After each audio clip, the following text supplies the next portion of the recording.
Right, so I'd like to hand over to Brian for the first session.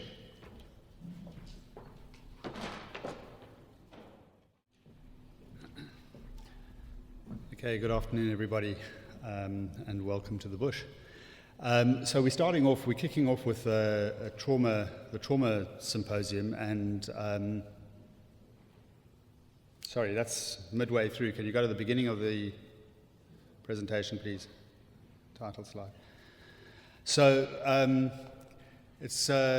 before we begin, I'd just like to say thank you to Robert for arranging and organizing this program and this Congress, and in fact the whole protocol of how this is working, being a trauma-based one. And I'd like to thank all the other special interest groups who've come on board to talk about their particular topics around trauma-related.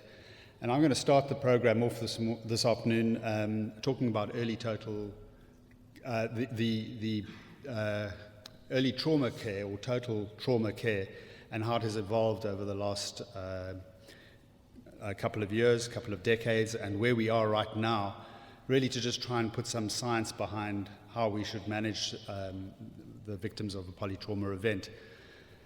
So we know all these terms: early total care, damage control surgery, damage control orthopaedics, and I'm going to refer to all of those and just give a little bit of a history of what's happening and how we've now evolved into what we really were all doing in some way or another, which is really early appropriate care, and that's the new buzzword. Just to say that it's also very gratifying that trauma is slowly but surely regaining its rightful place as something important amongst orthopedic surgeons. It's something that we tend to we will all accept that it's probably what drew us all into orthopedics in the first place, and clearly one of the only subspecialties of orthopedics where we have movies made and all the ERs and everything is about trauma. So you can get computer games made about us, and we're the good-looking young people usually, and unfortunately as we get older, we tend to go into the more elective type of surgery. But it's worth staying around because our patients are also pretty good-looking. But it's not always so glamorous, and as you all know, no matter how big the sign is, trauma care, certainly in under-resourced areas, can be quite challenging, quite daunting, and quite scary. Be that as it may, no matter where you go, whether it's India, Africa, or in fact anywhere in Europe, you'll notice that all the hospitals have huge big trauma center, emergency unit, etc., plastered all over the walls around the hospital, because clearly for them it's important and it's an important revenue stream. Unfortunately, and it's something that we're going to discuss a little bit later, it doesn't seem to trickle back towards either the practitioners or in fact, to the patients in all regards. So the adequate or comprehensive management of a polytraumatized patient requires a team approach, and we need to know that we work in conjunction with all the paramedical and also other specialities in this regard. But we know now that early definitive fixation should be, or maybe and should be considered standard of care in most stable patients. And that's really where we are right now.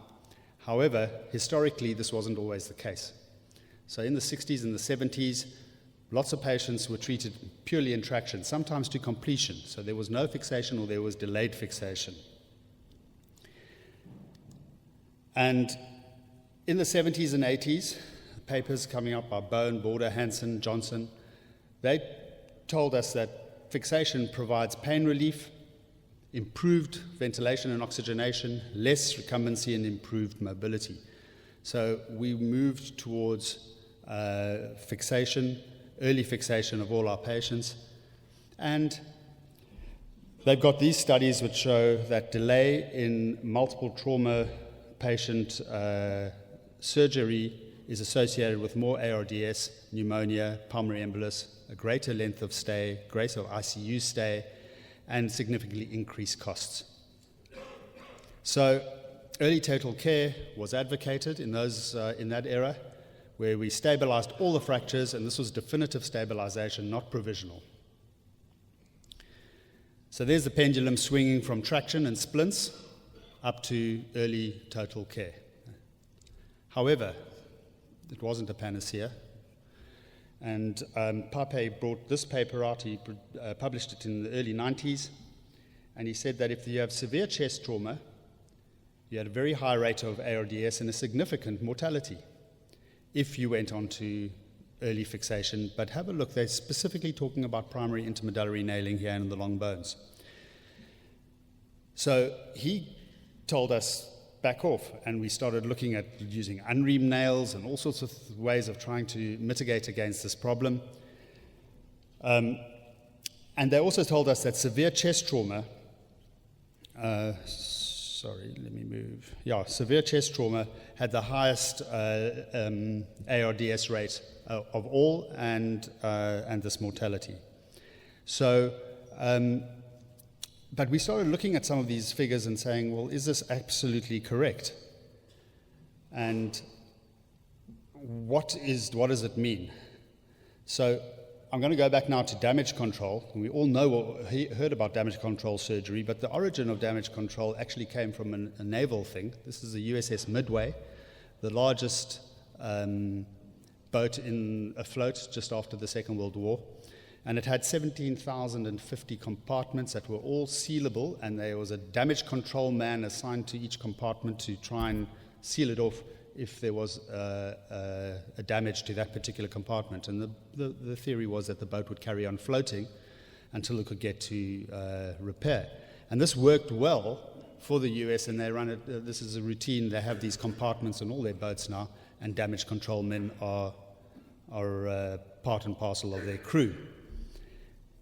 Then the surgeons picked up on this, specifically in the British military in Afghanistan and Middle East, where they have military hospitals and something called right turn resus.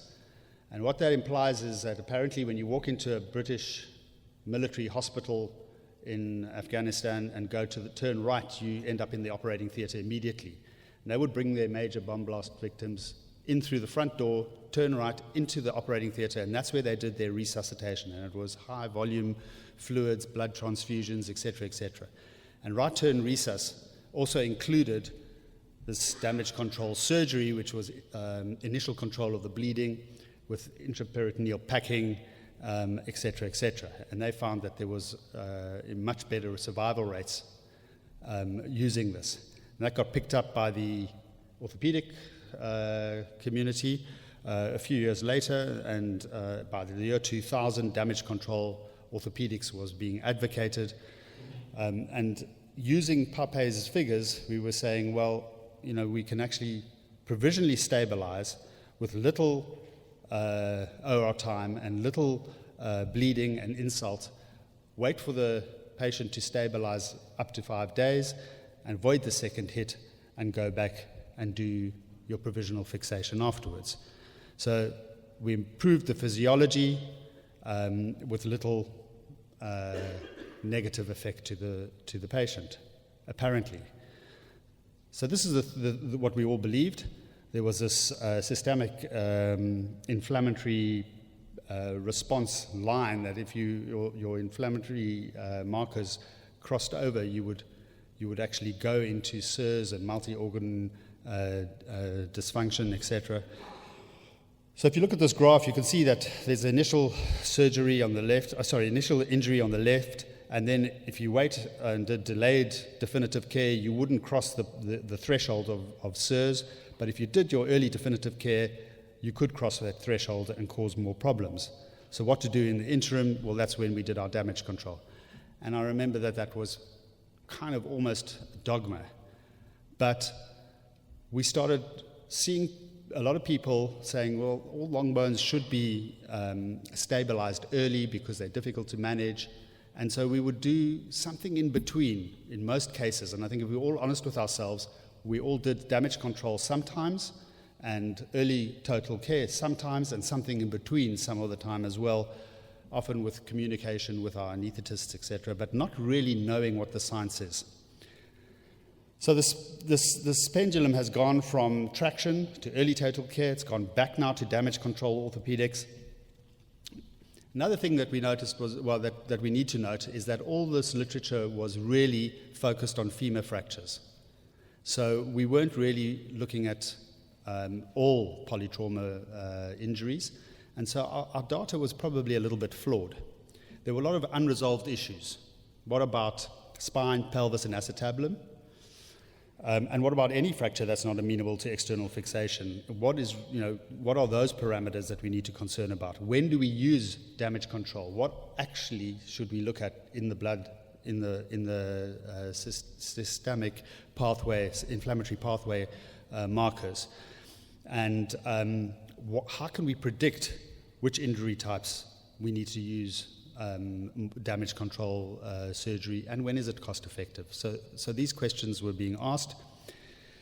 And in this paper by Robert O'Toole, but if you look in that, you'll see that there is a Pollock and a Scalia, and I'm going to mention them later. They did this retrospective review, and they identified that if your lactate was over 2.5, or you had a hemodynamic instability or a closed head injury, you should have damage control surgery. If it was below that, your lactate was less, and you were resuscitated, you could actually go on for primary fixation or intermedullary nailing. It still remained a little bit blurred. We weren't sure about the parameters that we were using. Was the lactate level of 2.5 the critical level that we had to use? And what did it actually all mean? So further research was done into this, and this is probably a key article to read up about this. The timing of orthopedic surgery in multiple trauma patients, trying to develop the protocol for early appropriate care. And they wanted to define which injuries and which parameters warranted delay of definitive fracture care, determine what the time interval is associated with the best outcome, and develop a model to predict and reduce the complications for fractures of not only the femur but also the pelvis and the spine. So they've got almost 1,500 patients, 1,745 fractures. You can see the spread there. The majority was still femur fractures, almost 953. But still there was a spread with a mean injury severity score of 24.7. And of those, 60% got treated early definitive fixation in under 24 hours, and 40% in over 24 hours. And they put those into two groups, the early and the delayed group, and they had a look at their outcomes. And they saw, first of all, when they tried to say which fractures were treated early, it's no surprise. The only ones that were really treated early were the femur, because it's probably easier for us to treat those earlier. And the patients, if you've got a femur fracture, hopefully you're not as severely injured as a patient with a spine or a pelvic fracture or an acetabular fracture. But then they looked at why these patients were treated early. And the biggest, were delayed. This is in the delayed group, the 40%. And the biggest reason was transfer from outside hospitals. So the transfer protocols weren't adequate. There were some other reasons, like surgeon preference, surgeon availability, operating room availability, which were really logistical, and then the patient instability and requiring further medical workup, which is really much in the same as would fall under surgeon preference as well there. But what they also found was that definitely in all parameters, in all areas, both the hospital, ICU, and time on ventilator, those that were treated early spent less time, either in ICU, on a ventilator, or in hospital. They had a complication rate in that paper of 22%, of which the bulk was pneumonia, was chest. And most often the complications were related to the initial magnitude of the acidosis by measuring the pH, the acid, the base excess, and the lactate, and more importantly, the rate of improvement of this acidosis over the first 8 hours. And when they looked at the chest specifically, they found that that was also pretty clear. If there was a chest injury, the timing of fracture fixation became an important marker as to whether the patient would have a good result or not, and the initial pH and its rate of improvement over those first 8 hours was just as critical.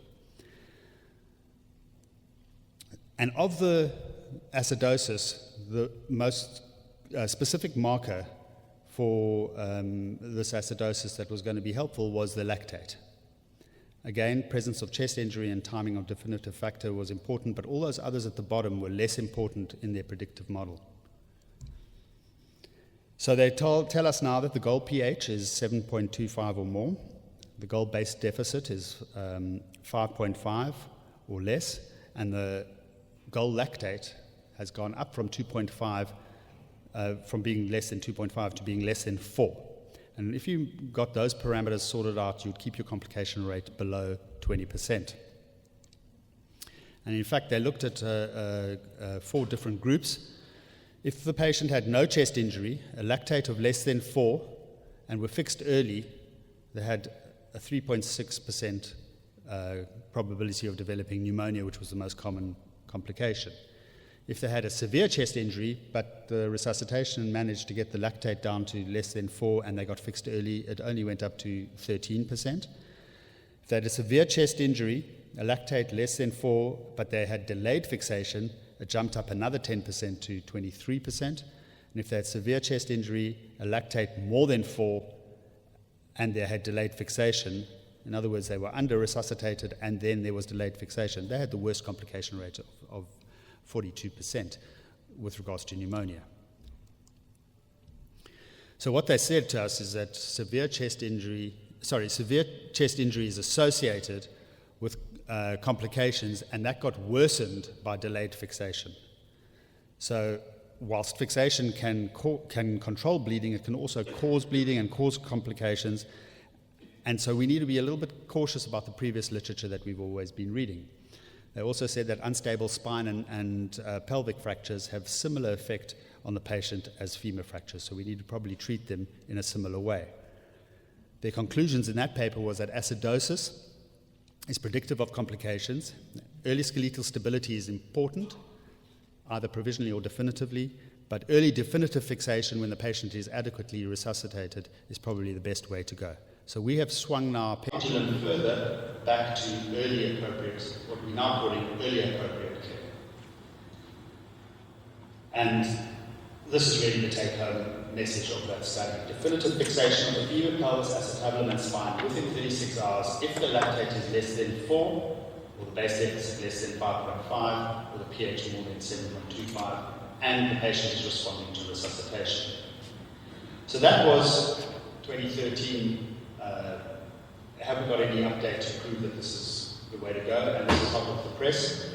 We were lucky enough to have Greg De La Rocca at COMOC with us, presenting with these figures, which is really about to be published in the Journal of Orthopaedic Trauma.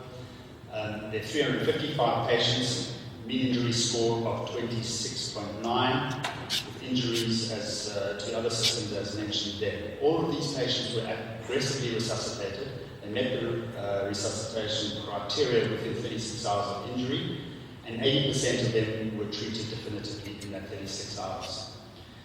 So they managed to get 80% of their patients resuscitated and fixed, and 20% they were resuscitated but weren't fixed early, so they looked and said, why did this happen? And 80% was either the surgeon or the intensivist's choice. We're not sure whether that's logistical, convenience, or because they weren't happy with the patient's conditions. But they do report 7.6% medically unstable, and then a little bit of logistical things. And they had similar similar data coming out. Fewer complications with early fixation, for sure. The yellow line is the early fixation, the delay is red. When they looked at length of stay, much less length of time in the hospital, less ICU stay, less ventilatory requirements. Where they did differ from the previous studies, 62% had chest injuries, and that was equal in either the early or the late group. But what they agree with is that primary complications almost double in patients with chest injuries. So their conclusions, all 335 patients were resuscitated adequately in 36 hours. 80% were treated definitively in that 36 hours. Non-medical issues made up almost 90% of the reason for delayed surgeries.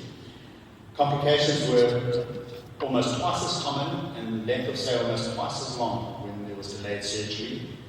And then they looked at the costs and how much money their institution saved on this cohort of 335 patients, and there was a $1.8 million saving by being aggressive and treating these patients this way. So performing multiple procedures in the same setting is clearly safe in resuscitated patients. And this is going to be their conclusions. Multiple procedure patients had a high injury severity score, much higher transfusion rates, time in surgery. They had multiple procedures done at the same settings, but they had fewer complications, and specifically less pneumonia.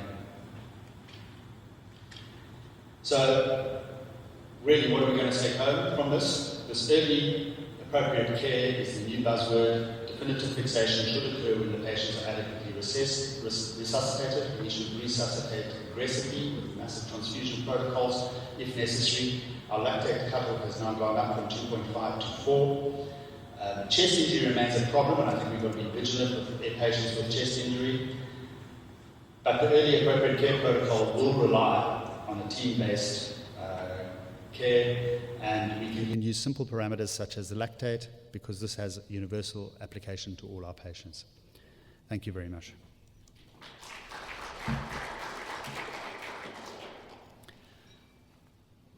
We're going to move on with the program now, and we've got time at the end for questions.